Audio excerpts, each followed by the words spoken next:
kaum muslimin sidang jamaah Jumat rahimakumullah.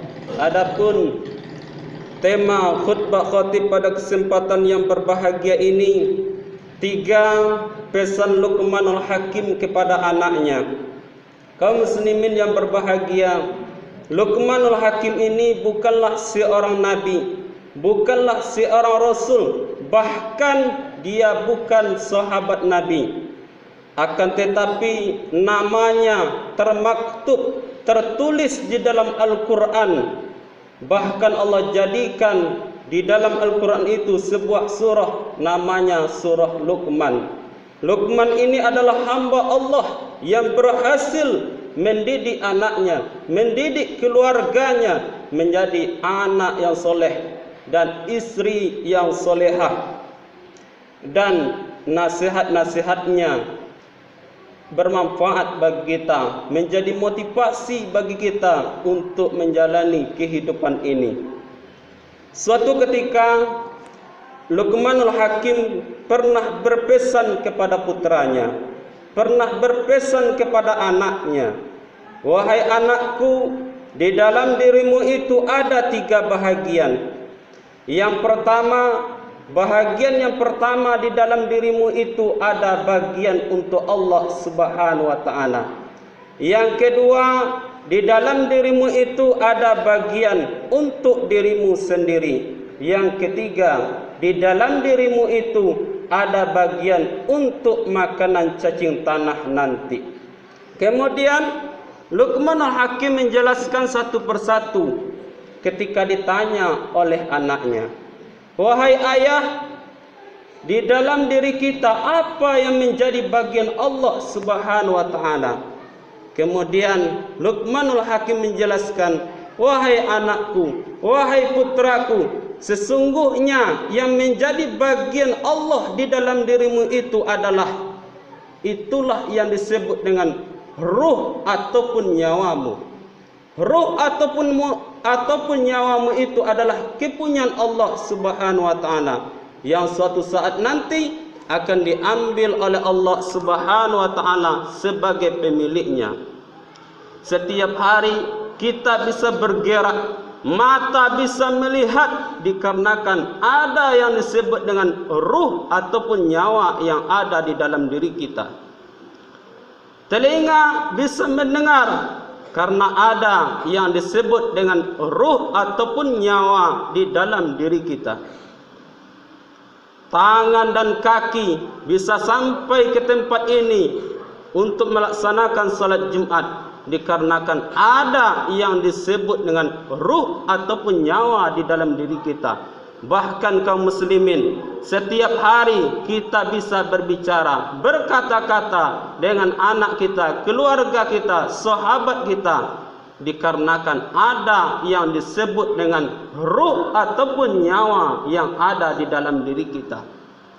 Ketika semua itu diambil oleh Allah, dicabut oleh Allah dari jasad, ada mata, ada bola mata, akan tetapi tidak bisa melihat lagi. Ada telinga, ada kuping kita, akan tetapi tidak bisa mendengar lagi. Kaki dan tangan masih utuh ketika ruh sudah keluar dari jasad kita. Kaki dan tangan itu sudah tidak bisa digerakkan lagi. Ruh merupakan penggerak di dalam kehidupan kita selama 24 jam. Allah Subhanahu wa taala berfirman di dalam Al-Qur'an, "Yas'alunaka 'anir ruh, qulir ruhi min amri rabbi, wa ma utitum minal ilmi illa qalila." Muhammad, apabila hamba-hambaku bertanya tentang ruh, tentang nyawa, katakanlah kepadanya, ruh itu merupakan urusanku. Ruh itu, nyawa itu adalah urusanku. Wa ma utitum minal ilmi illa qalila. Kamu diberi harta, diberi pangkat, diberi jabatan, diberi ilmu, illa qalila, hanyalah sedikit saja. Jadi kaum muslimin, apapun yang kita miliki, hartakah itu, jabatankah itu, ilmukah itu, pangkatkah itu? Illa qalila, hanyalah sedikit saja. Yang sedikit itu ibaratkan satu tetes air di lautan. Yang satu tetes itu adalah ilmu kita, harta kita, jabatan kita. Dan lautan yang begitu luas itu adalah ilmunya Allah yang tiada bertepi. Kemudian kaum muslimin, anak Luqmanul Hakim bertanya lagi kepada ayahnya, wahai ayah, kalaulah ruh, kalaulah nyawa itu merupakan kepunyaan Allah, jadi apa yang menjadi milik kita sebagai manusia? Kemudian Luqmanul Hakim menjelaskan, wahai anakku, wahai putraku, sesungguhnya yang menjadi milikmu itu adalah apa yang sudah engkau amalkan di jalan Allah, apa yang sudah engkau kerjakan di jalan Allah, apa yang sudah engkau infakkan, sedekahkan di jalan Allah, itulah sesungguhnya yang akan menjadi milikmu.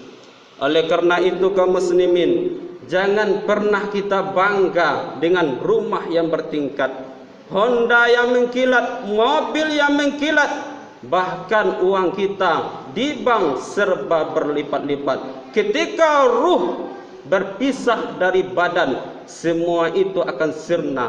Mungkin akan diwariskan kepada anak keturunan kita, mungkin diambil oleh orang lain karena hutang-hutang kita yang banyak. Oleh karena itu kaum muslimin, tidak ada yang kita banggakan kecuali apa yang sudah kita kerjakan di jalan Allah Subhanahu wa taala. Surah Al-Munafiqun ayat 11, wa anfiqu mimma razaqnakum min qabli ayyatiya ahadakumul maut wa yaqulu rabbi laula akhartani ila ajalin qarib fa asaddaqa wa akum minas solihin fala yu'akhirullahu nafsan idza jaa ajaluha wallahu khabirum bima ta'malun. Pergunakanlah umurmu segera, pergunakan waktumu dengan segera, infakkanlah hartamu dengan segera, sedekahkanlah hartamu dengan segera sebelum kematian itu datang kepadamu. Karena pada saat itu kamu akan berkata, ya Allah, tunda kematian ini ya Allah. Wa asaddaqa, saya akan bersedekah ya Allah, saya habiskan hartaku di jalanmu ya Allah. Wa aku minas solihin, dan aku akan menjadi orang-orang yang soleh.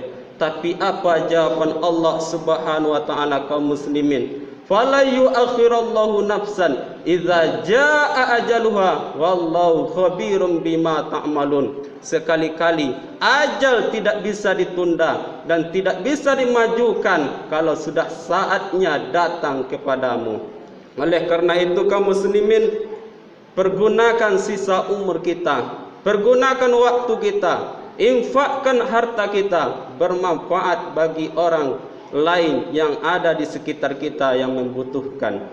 Yang terakhir, Luqmanul Hakim berkata kepada anaknya, wahai anakku, yang menjadi makanan cacing tanah di dalam dirimu itu, itulah yang disebut dengan tubuhmu.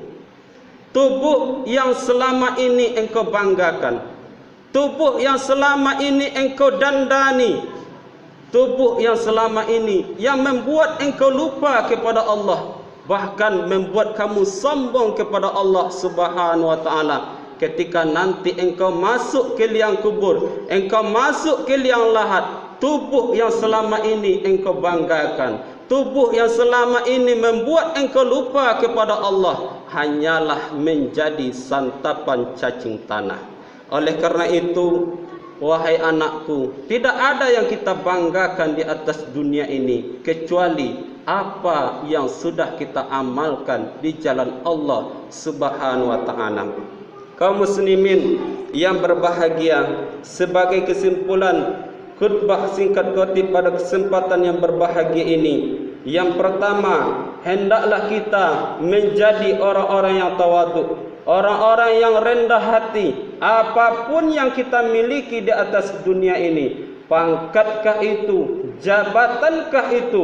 Ilmukah itu? Itu hanyalah titipan dari Allah Subhanahu wa taala yang suatu saat nanti akan diambil oleh Allah Subhanahu wa taala. Bukan itu saja, bahkan diri kita juga pun akan diambil oleh Allah Subhanahu wa taala.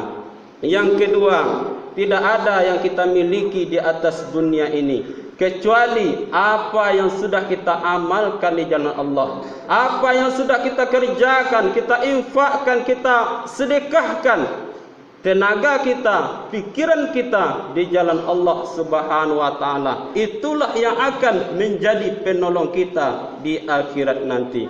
Mudah-mudahan di khutbah yang singkat ini bermanfaat bagi kita semua. Fa'tabiru ya ulil absar la'allakum turhamun.